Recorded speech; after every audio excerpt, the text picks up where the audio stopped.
কি নাম বললেন আপনার? হিমু। জি হিমু। হিম থেকে হিমু? জি না, হিমালয় থেকে হিমু। আমার ভালো নাম হিমালয়। ঠাট্টা করছেন? না, ঠাট্টা করছি না। আমি পাঞ্জাবির পকেট থেকে ম্যাট্রিক সার্টিফিকেট বের করে এগিয়ে দিলাম। হাসি মুখে বললাম, সার্টিফিকেটে লেখা আছে দেখুন। এশা হতভম্ব হয়ে বলল, আপনি কি সার্টিফিকেট পকেটে নিয়ে ঘুরে বেড়ান? জি, সার্টিফিকেটটা পকেটেই রাখি।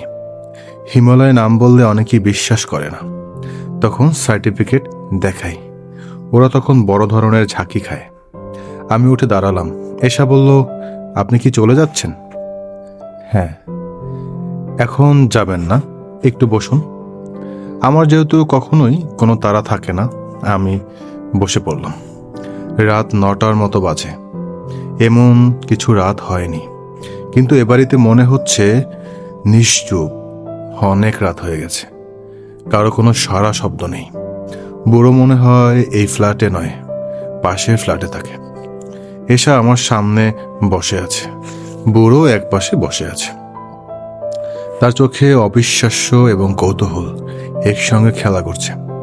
সে অনেক কিছুই জিজ্ঞেস করতে চাচ্ছে, আবার জিজ্ঞেস করতে ভরসা পাচ্ছে না। আমি তাদের কাছে নিতান্তই অপরিচিত একজন। তার দাদিমা রিক্সা থেকে পড়ে মাথা ফাটিয়েছেন। আমি ভদ্রমহিলাকে হাসপাতালে নিয়ে মাথা ব্যান্ডেজ করে বাসায় পৌঁছে বেতের সোফায় বসিয়ে দিলাম। এদের কাছে এই হচ্ছে আমার পরিচয়।